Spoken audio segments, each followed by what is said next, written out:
Much like the humble clown with balls at the ready, the Amazing Digital Circus is a juggling act of multiple unique and noteworthy themes, such as emotional distancing, self-acceptance, and all the blights and benefits of humanity itself. But the more I've watched and rewatched these episodes, the more I started to notice another potential theme, one that's been plastered throughout episodes as early as number 2, the use of light and darkness. Light versus darkness is probably the go-to example someone thinks of when it comes to contrasting elements. One, by definition, is the absence of the other, and usually in literary works, the roles of these two are pretty set in stone. Light is often seen as positive, and darkness as negative, not only with the classic heroes of light versus villains of darkness trope, but even in commonly accepted phrases, such as leaving someone in the dark, meaning to deliberately keep someone uninformed, or coming into the light, meaning when someone finally realizes the truth of a situation. In general, darkness is usually seen as malicious or derogatory, with light being pure and wholesome, and an excess of darkness is considered to be game over for the valiant heroes of many timeless tales. But what if a story presented the question, is it possible to have too much light? And what if darkness is what we truly need to be enlightened? Well, take your seats, folks, because tonight the spotlights are coming off as we journey into the shadows of the digital circus that often go untouched. Let's begin. We'll start with a simple question. What springs to mind when you think of dark scenes in the Amazing Digital Circus? And I don't mean content-wise, I mean physically dark as far as lighting is concerned. Well, in general, I would say simple contemplative talks in quiet locations, inklings of sage wisdom and life advice, unplugs from the overwhelming insanity of the crazy environment, unembellished bits of self-reflection or two-way discussion which helps to build on characters for important moments and choices later down the line. And trust me, there are way more of these than you'd initially think. For example, Pomni's out-of-bounds bout with Gummy Goo helps her realize that while the circus is a candy-coated nightmare that can often come off as scary and meaningless, the truth of the matter is that this situation is very real and there's currently no escape from it. And even if she's afraid, her humanity should never take a back seat when it comes to her actions. Whether it's a player like Ragatha or even an NPC like Gummy, she should never do what the people in her life apparently did by making them feel like they're nothing. These are real people in one way or another, and they deserve to be treated as such, even if the world around them is a cotton candy explosion of madness. This is later confirmed during Kaufmo's funeral, where these once strange archetypal goofballs all band together to grieve for their lost friend. A genuine moment of vulnerability showing that there is much more than what's shown on the surface. And while she hasn't bonded with any of them yet, maybe there's a possibility to form connections. Maybe there's a chance to find a friend after all. Then there's her talk with Kinger in episode 3, who discusses the importance of holding on to people through memories and how the worst thing you can do to someone is make them feel like they're unwanted. It's basically a confirmation of what Pomni learned in the previous episode, how holding on to humanity and treating everyone as people regardless of your current situation is very important. This not only tightens Pomni's connection to Kinger, but also leads to her treating all the characters with a more gentle human touch, like Ragatha, Gangle, and even Jax, despite making little progress with him. The second episode's dark scene showed that humanity in the circus is possible, and the third episode's dark scene shows that humanity in the circus is vital and should be encouraged at every opportunity, which Pomni proceeds to practice during every adventure afterwards. Also, if you're curious about how Kinger and Pomni's little Mildenhall adventure fits into this, since that's full of dark scenes that are mostly meant for comedy, I recommend checking out my episode 3 Kinger theory, as I feel like this entire adventure is crafted from Kinger's subconscious memories, which means this whole adventure is a flashback of how he felt while dealing with his own personal trauma. So I would say the metaphor still fits for this as well. The entire dinner shift of episode 4 is loaded with noteworthy scenes in the dark, like Gangle explaining her true thoughts on Ragatha to Pomni, Jax dropping his chill jerk facade and stepping into his car while emotionally exhausted, and of course Gangle's forward march of ecstasy after finally shedding her mask at the end of her shift. And what results from these moments? Well, for Jax, we see that when he's completely drained emotionally, he's not really a deeply rooted psychopath who wants to torment others at any cost. He's just a lonely, miserable guy who will seek out companionship since he obviously craves it.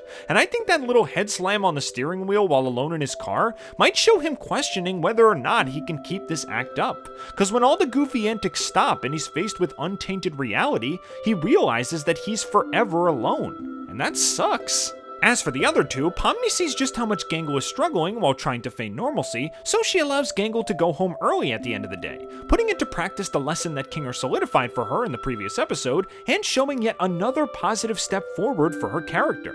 And Gangle's little mad dash of freedom? Oh, don't even get me started with that. She's not just relieved to finally shed her mask of normalcy, but I also think she's happy that in the brief moment where she was unmasked, speaking her heart and mind unfiltered to someone else, that person wound up treating her with kindness and understanding. All day people were commenting on how annoying or obnoxious she was while trying to act normal, and yet the one moment where she lets everything loose results in kindness, tenderness, and even a potential new friend.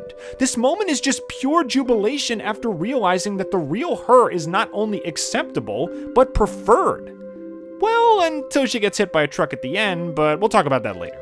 And of course, there's Jax and Pomni's stargazing discussion in episode 5, where Jax is finally vulnerable around Pomni, leading to her trying to be kind to him in the next episode, and Ragatha and Kinger's big talk in episode 6, which I already went into deep detail about in my They All Get Guns review, so go check that out if you want to know my thoughts. On the opposite end, what are some of the bright scenes you most often remember? I would say a lot of the jokes, the goofy sitcom-esque character interactions, mostly lighthearted and silly stuff that's meant to make you laugh or move the major story of the week forward. A means to entertain, engage, and in a way distract from the more pressing issues going on in the show's world. Not only that, but often when the show tries to have a personal moment in a brightly lit scene, there's usually some form of regression or halting or anything that stops character progress from moving forward. Take Zooble's therapy session in episode 3, for example, where it seems like Zooble's going to have a deep introspective moment about their lacking sense of self and body dysmorphia and personal identity, and then Caine immediately cuts them off, ignoring the true problem and reintroducing a short-term solution that clearly doesn't work. There's Jax walking away from Cosmo's funeral in episode 2, where he ignores his true feelings and moves away from potential character growth.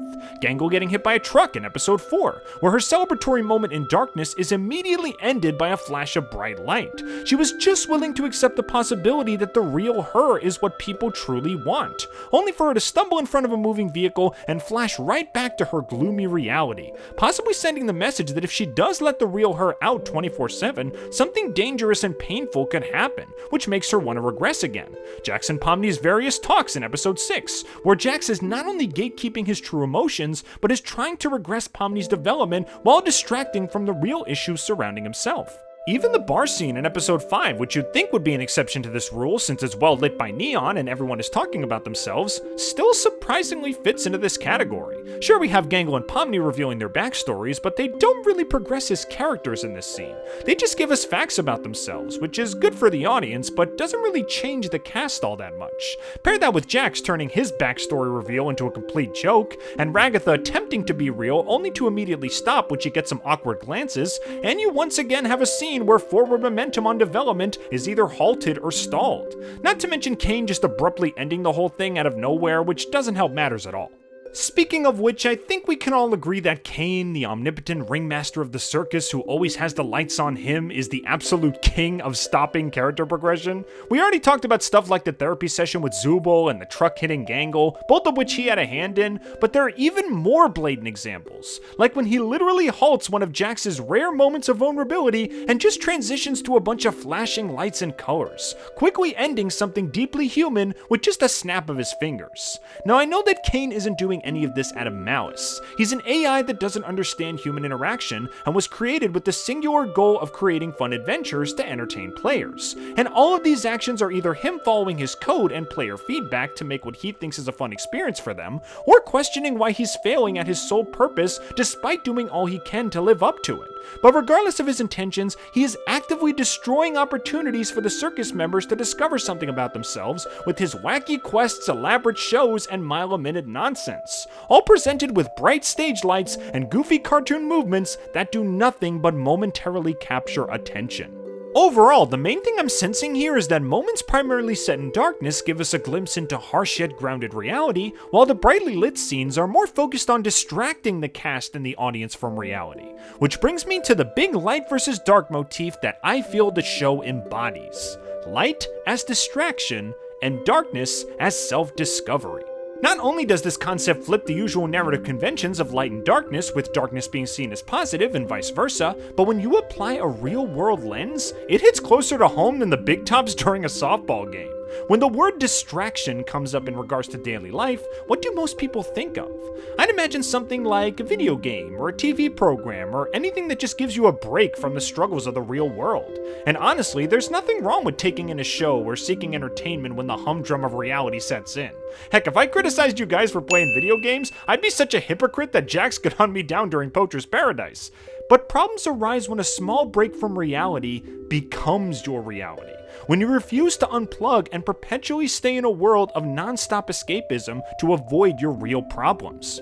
There are plenty of people in the world who are chronically online, constantly watching TV, creating entire second lives in video games in an effort to drown out everything else around them. It's like they refuse to be alone with their thoughts or look in the mirror for even 1 second. They need constant diversion, constant stimulation, a big flashlight waving in their eyes so as not to focus on the darkness surrounding them. When in reality, if they actually turned off the light for a second and spent some time alone in the darkness, maybe with someone who's navigated it before, they would realize that they don't need a lifetime of distractions to get some semblance of happiness from their lives. It will be painful to face the troubles that life throws at you, but the more time you spend being blinded by the light, the harder it will be for your eyes and mind to adjust when you have no choice but to face the darkness. I mean, just look at some of the characters we've talked about and how this applies to them. Kinger, whom I still believe is the lead developer of the game, fully embodies the light-dark motif with the two halves of his behavior. In the dark, he's a gleaming fountain of worldly wisdom, who has fully come to grips with his past and learned some lifelong lessons from it. While in the light, he's nothing but a one-dimensional bumbling buffoon who can barely tell if you're standing next to him half the time. The canonical reason for why he acts this way is probably because he's been there the longest and he might be suffering from code degradation. So when there's a lot of stuff to process on screen like colors and shapes, he's unable to be as logical as he would in the dark where there's less to process, but symbolically, Kinger shows that taking time to confront our inner darkness leads to a healthier, more fruitful mind, while always flashing away from the problem could turn us into something that can barely be defined as human. Characters like Ragatha and Gangle have tried to distract from their problems for a long time, feeling the need to mask their true emotions and feelings of self-hatred in an effort to not be seen as a burden. But when they actually took the time to unplug and speak their minds, it led to them forging real connections and feeling better about themselves. Pomni kind of started in the middle, not really caring about the circus and just wanting to flee from everything. But after cooling down and accepting the fact that her situation is inescapable, she realizes that this scary new world is no excuse for her humanity and kindness to take a hit, and so she does her best to make sure the other circus members never feel like they're unwanted. And of course there's Jax, who has done nothing but avoid his issues for the entire series and does all he can to push other 10 mates to fall into their archetypes, as if they were just simple cartoon characters and not real people with silly avatars. When I mention chronically plugged in people who turn fiction into their own reality, this is who I was talking about. Someone who pushes their humanity and core issues so deep down that they essentially give up on everything and shoot down anyone who tries to turn their eyes away from the distracting lights. Deep down in their heart, they know that this kind of behavior isn't going to solve anything, but they just don't know what to do anymore. They're either too frustrated, too guilty, or they've literally tried everything. So all that's really left to do is lie to themselves. Stew in denial at every opportunity as they ignore the truth that's slowly engulfing them. Stick their head in that flashy, bubbly media while they're slowly dying inside. While it's unknown if our main cast will ever truly escape the circus, it's amazing that tapping into their humanity has helped them to escape it in a different way. And I feel like anyone who's inclined to reach for the distraction tools can learn something from Pomni and pals about overindulgence and what it can do to you. Now, with all that being said, I know what you're probably thinking. Well, you can't just end the theory there. What about certain scenes you missed? There was Kinger glowing in episode 3 and Zooble and Gangle's talk in episode 6. There's prominent light in those scenes, and I don't think they have anything to do with distraction. Do you have any explanations for those? Indeed I do. Thank you, bad impression of Kinger. You're welcome. So this entire time we've been talking about light as distraction, since that's what it's often used for here. But is there any point in the story where light actually represents clarity and enlightenment? Surprisingly, yeah, and it's already happened more than once so far. In my eyes, there is one consistent use of light which actually follows the conventions that are usually associated with it, and that's using light to signify a character's biggest internal shift. When a character bears witness to light provided by someone that's actually human, someone who helps them uncover a hidden truth that completely shifts them as a person, this is when the use of light lines up with its more traditional tropes. For instance, Kinger glowing in episode 3 is meant to signify the end of Pomni's mini arc of fear, where she goes from paranoid and self-serving to uncertain yet optimistic to actively assured of what she has to do, and her taking Kinger's hand and trust in friendship as they navigate the possessive ghost fog, all capped off with Kinger emitting a radiant glow, signifies the start to her new mission and mindset towards the circus. While she can still get skittish on occasion, her absolute paranoia has been quelled, and she's ready to make all the other circus mates feel as loved and wanted as Kinger made her feel that day. Meanwhile, Zooble and Gangle's talk in episode 6 actually has a twofold shift for character direction. Zooble discussing the idea of accepting all parts of oneself because they're real not only awakens something in Gangle, but is also a way of Zooble admitting the truth to themselves. They're not just saying words to comfort their friend. I think it's reached a point where they believe these teachings themselves, and this is the moment which signifies true self-acceptance for them. And once the chat is over, we have both characters joining hands as a beam of sunlight washes over them, signifying the mutual conclusion to their biggest struggles as characters, which is later shown in their final acts before getting shot down. Oh, and if you're questioning whether or not this counts as a dark scene, they're in a castle that casts a big shadow, which clearly makes them darker than they would be if they were just standing out in the open, so I would say that it counts. Heck, here's a shot-by-shot comparison before and after the light comes in, just for some proof. If you're still a little confused as to how this all works, the best way I can visualize it is with a strange kinda yin-yang symbol circle graph, with the white side being distraction, the black side being self-discovery, and the white dot being true clarity. It basically shows that you need to spend some time wandering through the darkness before you can come to the only true source of light, while the larger, more prominent source of light is just there to lure you in and keep you from solving your problems. If you want my 2 cents as to where each character currently is on this chart as of episode 6, I would say that Zooble, Gangle, and Pomni are firmly in the little white dot, as their main character conflicts are complete, and now they've reached the point where they can assist others with theirs. Kinger would also be in this spot, as deep down he's also accepted his faults despite bugging out when he's in the light. Ragatha, I would say, is on the outer edge of the white dot, as she's managed to open at least one eye to her situation, but I think she still has a little work to do before her self-hatred is truly gone. And of course, Jax is all alone in the white zone, refusing to accept the truth of the situation and running away like a scared little jackrabbit. It's honestly really reassuring that most of the characters are either making their way or have already arrived at major character destinations, and I'm interested to see what'll become of them when the series finally concludes. But there's still one stone left unturned. If staying in the dark for long enough helps you to reach true enlightenment, what happens if you stay in the light for too long? Well, I like to believe that the final point for those characters is essentially complete hopelessness. Permanent isolation not only from the real world, but from their real selves. And I shall cover that topic in a future video. So yeah, that's my little analysis of how Digital Circus utilizes light and darkness. I tried to be as thorough as I could, and even if I missed a small detail or two, I think this is a pretty solid idea, whether intended or not. The wait for episode 7 is going to be one heck of a trek, I can tell you that much. But until we see what becomes of the circus crew, what do you guys think? Was my train of thought full of bright ideas, or is my headspace as dim as Kinger's favorite thinking spot? Leave your thoughts in the comments below, and don't forget to subscribe. Thanks for tuning in, everybody, and I hope to see you all real soon.